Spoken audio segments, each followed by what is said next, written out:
Biloxi, Mississippi. Nate slogged its way up the northeastern U.S. on Monday, dumping heavy rains and bringing gusty winds to inland states as a tropical depression less than 2 days after it roared ashore in Mississippi and Louisiana as a hurricane.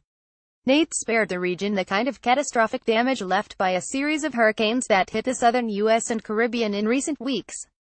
Alabama endured relatively little damage, but authorities said it could still take days to deal with the storm's worst effects. On Dauphin Island, Mayor Jeff Collier said workers were using heavy equipment to remove as much as 6 feet (1.8 meters) of sand that washed across a more than 3-mile (4.8-kilometer) stretch of the island's main road and more than 20 side streets.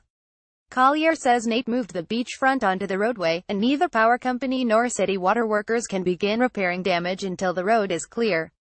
To the east, at Gulf State Park, waves from the storm washed out removable flooring panels on a fishing pier that was rebuilt after being destroyed by Hurricane Ivan in 2004.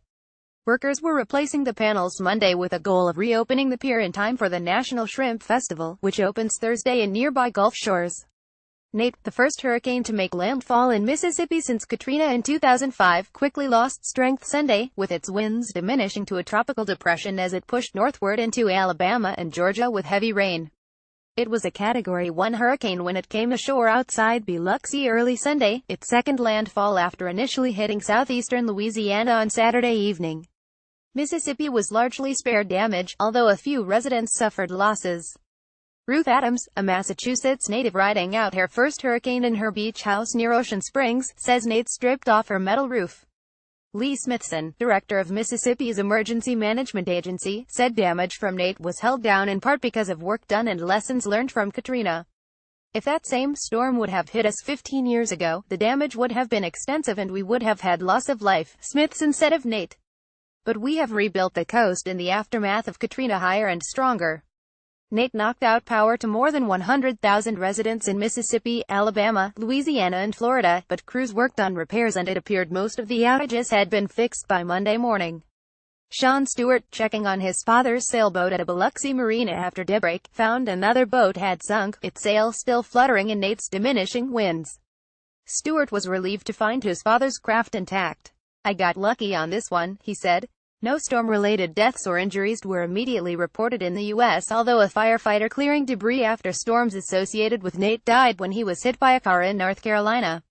Before Nate sped past Mexico's Yucatan Peninsula late Friday and entered the Gulf of Mexico, it drenched Central America with rains that left at least 22 people dead.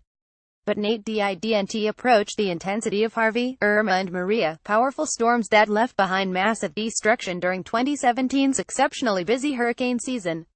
The head of the Federal Emergency Management Agency said the 4 hurricanes that have struck the U.S. and its territories this year have strained resources, with roughly 85% of the agency's forces deployed. "We're still working massive issues in Harvey, Irma, as well as the issues in Puerto Rico and the Virgin Islands, and now this." FEMA Administrator Brock Long told ABC's This Week on Sunday. Nate initially made landfall Saturday evening in Louisiana, but fears that it would overwhelm the fragile pumping system in New Orleans proved to be unfounded. The storm passed to the east of New Orleans, and Mayor Mitch Landrieu lifted a curfew on the city known for its all-night partying. Nate was expected to bring 3 to 6 inches of rain to the deep southeastern Tennessee Valley and southern Appalachians through Monday. The Ohio Valley, Central Appalachians, and Northeast could also get heavy rain before the storm exits Maine on Tuesday. Also Monday, the Hurricane Center said a depression in the open Atlantic had strengthened. Tropical Storm Ophelia did not pose a threat to any land, however. Associated Press writer Jay Reeves contributed from Birmingham, Alabama.